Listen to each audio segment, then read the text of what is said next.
Welcome to The Buzz. I'm Christopher Conover.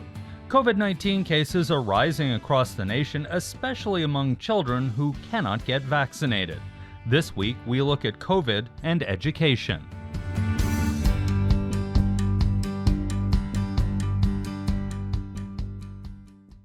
A report from the University of Arizona showed that between August 8th and 15th, the number of COVID-19 cases in children between the ages of 10 and 14 outpaced every other age group in the state. And overall, 25% of cases in Arizona are now among children. Children under the age of 12 are not eligible for the COVID-19 vaccine. When some schools reopened during the last school year, the state did not see that type of increase. Dr. Francisco Garcia, Pima County's chief medical officer, says you really can't compare the end of last school year to the start of this one. It wouldn't be an apples-to-apples comparison because two things are different today than they were when we first began to deal with this. Number one, we have the Delta variant, which is a highly infectious variant that is sort of impacting us. And we know that that is making a tremendous difference, right? The second thing that's different, last school year, last semester, for instance, my kids were back in school during the second half of the last semester, which was when TUSD went back in.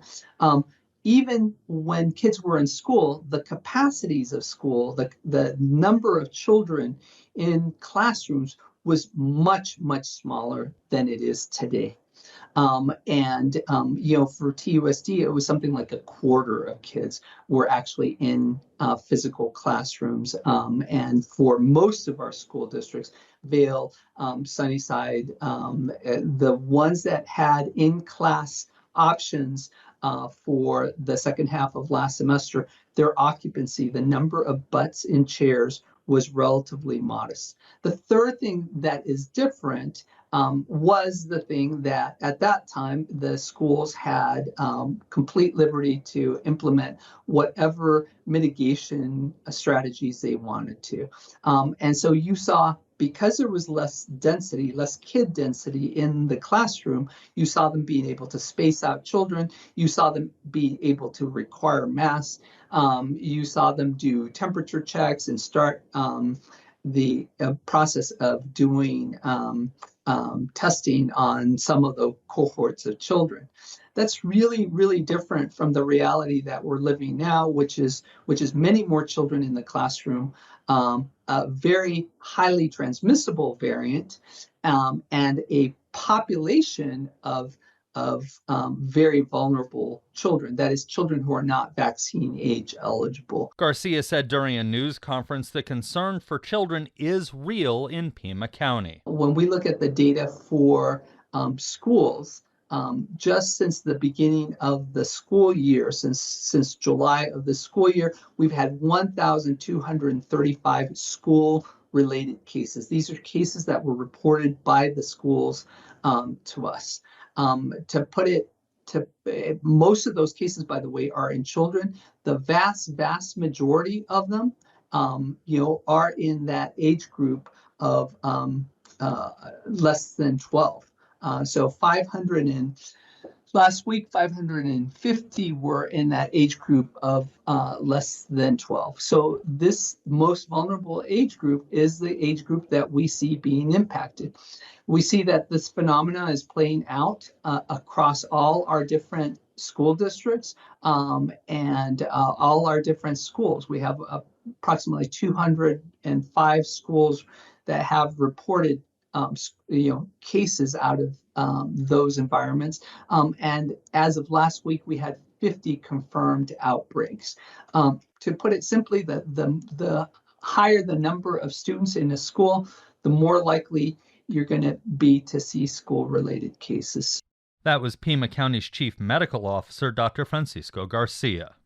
While officials throughout Arizona are looking for ways to control the spread of COVID-19, the task has been made harder by state leaders who've banned most institutions from requiring masks or vaccinations. A couple of local school districts are adopting ways to test masses of students in the hope of detecting the disease early. Steve Jess explains that the pooled testing approach promises to track the spread of the disease with only minor disruption to students and their classes, but it's getting a slow start in southern Arizona. A few weeks ago, the Tucson Unified School District Governing Board hosted a presentation by Tim Lydon of Boston-based Ginkgo Bioworks. It was essentially a sales pitch, but the district wasn't being asked to spend any money. Instead, Lydon wanted board members to adopt his company's COVID-19 testing system, which would be paid for by the state out of federal COVID relief funds. It's intended to test cohorts. Take many samples, put them in one tube, test that tube. It's highly efficient and it's less resource intensive. It protects students' privacy. So in homeroom, our students, after they get their bags away, jackets away, get out their Chromebooks, they'll sanitize their hands, grab the swab, put it in their nose 4 times in each nostril.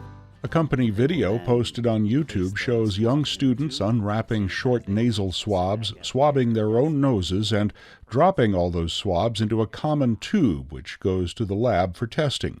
Lydon claims an entire classroom can self-test once a week in about 5 minutes. One of the reasons it's so quick is that you don't have to take all the individual student information and put it into the portal and document it for every single student. That's required if you were testing individual students as opposed to starting with a pooled test. And that also, like I said, protects privacy. You'll notice Lydon emphasizes privacy. That matters because students will take the test only if their parents opt in. Parents will be asked to opt in once at the start of the school year, and then their child will take part in the test every week.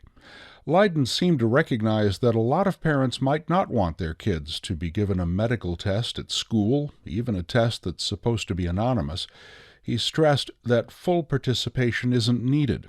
Even if only a fraction of the students in the class take part, he says the system will eventually find where the virus is hiding. But as long as you can get 4 or 5 students for a classroom, it makes sense to test that classroom. We have a study that says even if there's only 10 to 15% participation in such a close cohort, you're still picking up over time the viral load in that classroom. So what happens once students swab their own noses and drop the swabs into the glass tube? Lydon says each class's swabs are collected and taken to a lab in Phoenix for testing. Typically, the results are in by midnight. If COVID is detected in the class, and Lydon says that happens about 1% of the time, then the school district can test students and staff individually the very next morning to find out who's the carrier. TUSD board member Dr. Ravi Gravoy Shaw worried that widespread testing could lead to a lot of classrooms being shut down and a lot of students being asked to quarantine, possibly needlessly. I would imagine that if we're testing more frequently and we find a lot more of the asymptomatic carriers, that we're going to have to close down, quarantine more kids and close down more classrooms. Lydon said quarantine decisions are up to the policymakers, in this case the county health department and the school system. If you do catch someone who's asymptomatic but has been wearing a mask, pulling them out may not need to result in pulling out close associates. That's obviously a policy decision. The TUSD board decided to proceed with the Ginkgo Bioworks pooled testing system, starting with a pilot in 15 schools, ramping up to testing in every school by September 29th. That's the day when the state's ban on mandatory mask-wearing rules goes into effect. At last check, TUSD was still preparing to roll out the testing system. Sunnyside, the only other school district that's agreed to try pooled testing, is still in the startup phase. So it's still too early to tell whether parents will opt their children into the program and whether it will effectively detect potential COVID outbreaks. For The Buzz, I'm Steve Jess. The Vail School District, just east of Tucson, is made up of 22 schools. The district was able to increase the number of counselors this year to 33, covering all grade levels. Amanda Cook supervises all of the counselors in the Vail School District, so she and the other counselors have a first-hand look at how students are adapting. She says there was plenty of excitement when the first bells of the year rang. They were excited to see their friends that they haven't been able to see in person for almost 18 months, and they were excited to see their teachers in person that they haven't been able to do. So in general, I would say the first day of school was just like any other first day of school, but there was, some hesitation. But overall, I would say that there was excitement. We've heard and seen, thanks to viral video, what we will call some bad behavior from adults as they've come back into the world, especially on airplanes. Are you seeing kids acting out in school as they too have to readapt to going back out in the world?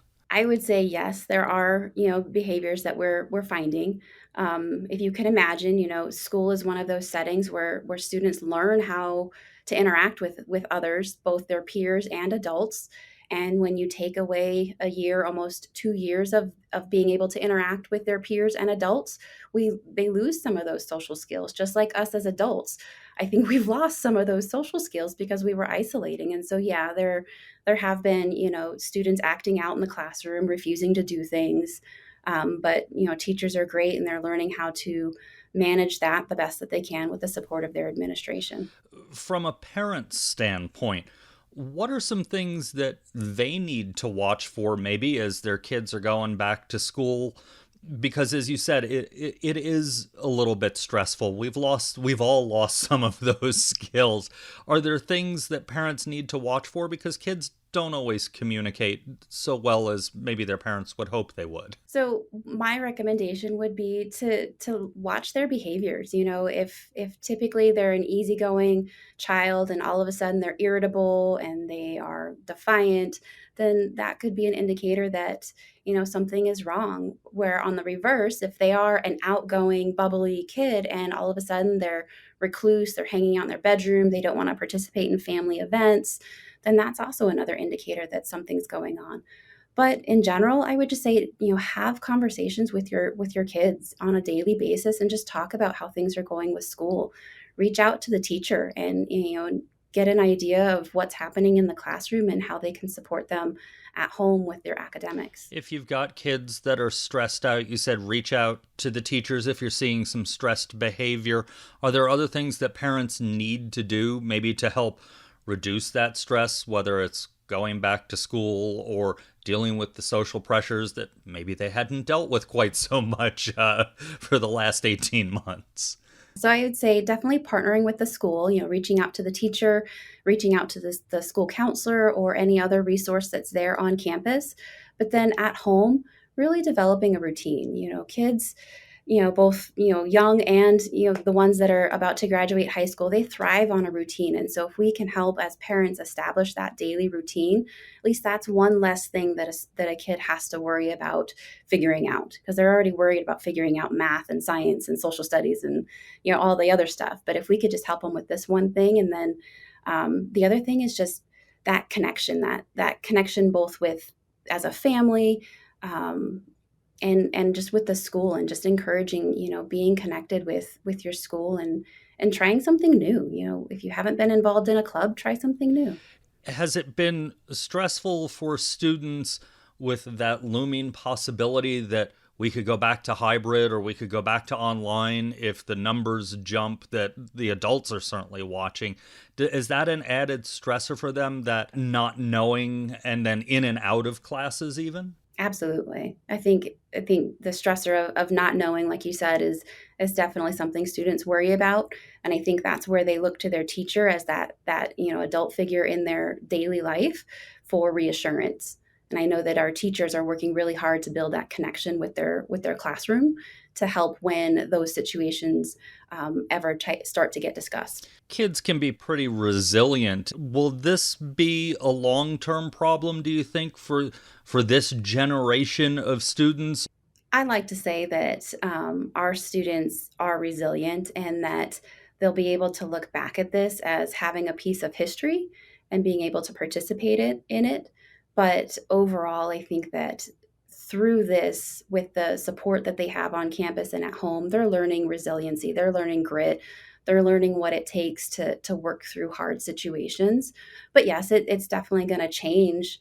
They're not going to be the same student they were 2 years ago. When we ever come out of this, they will have, learned new skills and acquired new behaviors. But overall, I do think that they'll be able to come out of this better people. We hear a lot about, especially in recent days, that learning gap, as it's being referred to.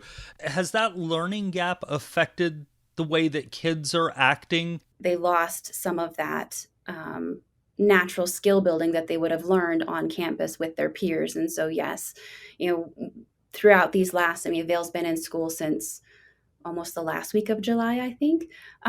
So over these last 4 to 5 weeks, it's truly been relearning those type of skills, reiterating and reinforcing, classroom expectations, how we interact with others, simply how do we walk down the hallway as a class, those type of things. How do we play on a playground?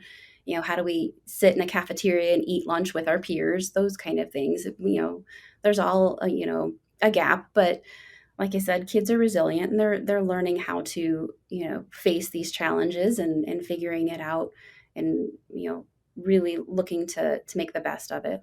That was Amanda Cook, the lead counselor with the Vail School District.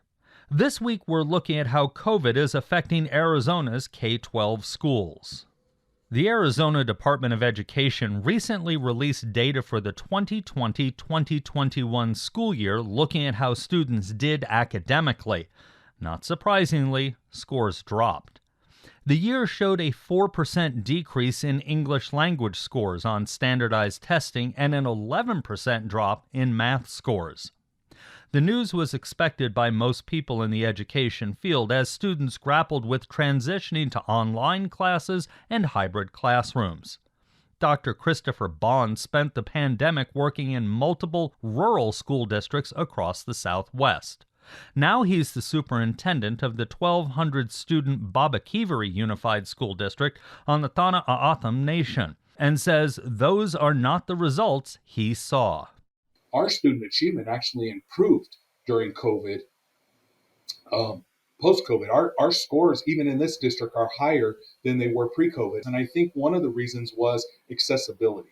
We still have kids in the nation that have devices and have hotspots, but there's no mobile tower out in their village or in their community so that they can access the wireless network. So that's a real serious reality. But there's usually, in many cases, something somewhere in the village where they can get there and they can still get access. So we still have some kids that are struggling with access, but it's not quite as many as people believe. And it's not because the schools haven't built the structures. It's just that, corporate America just really doesn't see it profitable to put a cell phone tower in a community that only has 11 or 15 people living there. And so that's always going to be a problem. We live in a capitalistic country. And so I'm hoping, and I'm reading literature now, that we're exploring new ways of maybe getting in low altitude satellites in so that people in rural communities where it isn't profitable to get a cell phone tower in there, kids would still have access to some kind of Wi-Fi and stuff, because I don't believe COVID is going away anytime soon. And even if it does go away, I think we have a new normal. And I'll tell you, it really benefits rural communities in a lot of sense, because like I was telling you, monsoons are going to be here whether we conquer COVID or not. And we have situations where we can't get buses to kids, or we can't get kids out of their communities because the roads are washed away. Well, now if they have internet and they have access to a wireless network or a low altitude satellite, kids can still have access to the curriculum. We can now operate school 24 hours a day instead of the normal 7-hour day. There's a lot of things that we can do now because we're forced into a situation where we're utilizing the technology to the best. And I would argue with people that would say, that our kids are getting a subpar education. Well, the data doesn't say that. And I do know we have kids that it's not the best situation for them. But I've always believed that if we raise our standard and our expectations, our kids will rise to the occasion. And here's a perfect example of that. You mentioned as part of your hypothesis as to why your kids are doing better in the district, the scores are up. The data shows that one of the issues is they had more access, which some people may raise an eyebrow to. Expand on that a little bit if you can, and explain how they had better access and why you think they're doing better. A traditional school is a cookie cutter. Nobody wants to hear that. Look, I'm not about education reform. I don't want to reform something that's broken. It's been broken for a long time. I'm about education transformation. Let's look at doing things completely different. Let's jump out of an airplane and feel the bliss. Burn the ship. I don't know what you want to call it, but in one school district that I worked, we had less than 20% of the kids had access to Google devices. And they weren't allowed to take them home at night because everybody was afraid they were going to break them and we didn't have the money to replace them. Then COVID came and we received some ESSER funds and some CARES Act. So we had some additional dollars that we didn't have in education to buy a device for every single kid. We buy those devices and now we get them to the kids, but we can't keep them at the school anymore. And so we have to distribute them to kids and we have to teach them how to use it. I think that in itself just help raise the performance of us academically. And I'll even make it better for you. We got teachers that are recording their lessons now. So if you miss the lesson at 7:59, you can log in at 10 o'clock. So we have high school kids now that can get jobs and help support their families or do some of their cultural things and help out in the agriculture. And they're not missing lessons because they can go do that in the morning when it's cool enough and then come in the hotter part of the day and have access to the curriculum. That wasn't ever an option. And so I think you'll see that the sentiment's the same in all rural communities. It's just provided more opportunities and connectivity for kids. That was Christopher Bond, the superintendent of the Babakivari Unified School District. To make remote learning work, a district needs infrastructure.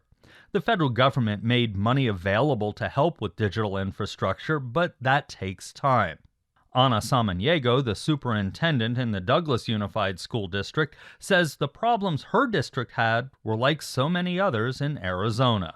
The main issue here was one, Douglas Unified was not a one-to-one district, where one student to one device. So in terms of just technology availability for students and teachers to be able to teach and learn from home was a definite issue we had to deal with, number one. Internet capabilities at homes was another concern. Some families, and I will say that even some teachers, don't have internet at home. And they may live in some remote part of town where even getting access to, Wi-Fi because they live remotely, it was not even a possibility.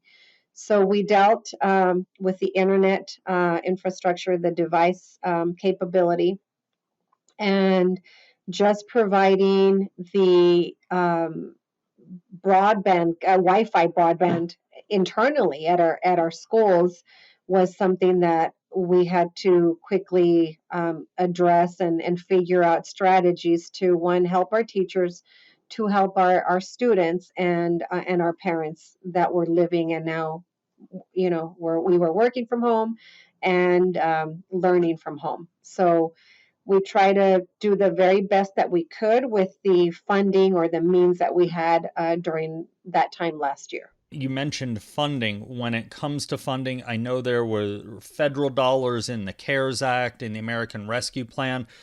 Was that enough? And what did you do in the meantime? Because obviously there were gaps. I think one of the very first things that we did was analyze our own technology infrastructure. Okay, what do we have versus what don't we have? And so at that point, we were able to, address the number of technology devices we had as a possibility to loan out to our families. And we had some, of course, we were not nearly enough to even probably half of our student population.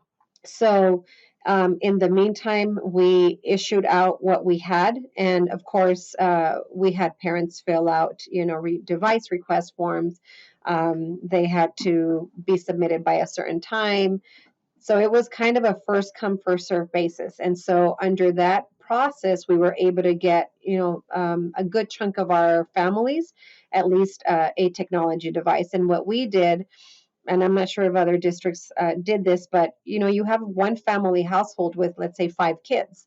And so we allowed an individual device to be given out to every one of those children as long as it was requested. So we first looked at what we had. We gave out what we had. In the meantime, from funding from the stabilization grant and then the ESSER grant, the CARES Act money came in through. And so we applied for those, immediately and looked at, and I will say that the approval for those funds and those grants was rather quickly so that districts could start operating and making those expenses. I feel that we did the very best as soon as we were approved with that extra funding and we were able to order. So we gave out families requested devices. And I think the total amount during last year was a little over 2,000 devices that were given out. I don't think there was one family that requested a device that wasn't issued one. So while we were not a one-to-one device by the end of last school year, anybody that requested got a device. So that tells me that some families, at least half of our families, either had already a device at home that didn't feel they needed to request one from the school district. So we made it work. The good thing that we were in a good financial position. We were the district was not in the red, or we didn't have to tap into our line of credit to get some of these immediate resources that we needed in order to move from the classroom now to the home. And so I think that's what we did. We kind of just monitored our funding and processed what we could and got reimbursements and kept spending, as soon as we were able to find the needs of the district. That was Ana Samaniego, the superintendent of the Douglas Unified School District. And that's the buzz for this week. You can find all of our episodes online at azpm.org and subscribe to our show wherever you get your podcasts. Just search for The Buzz Arizona. We're also on the NPR One app. Emma Gibson helped produce this week's show. Jim Blackwood is our production engineer, Duncan Moon is interim news director, and our music is by Enter the Haggis. I'm Christopher Conover. Thanks for listening. Arizona Public Media's original programming is made possible in part by the Community Service Grant from the Corporation for Public Broadcasting.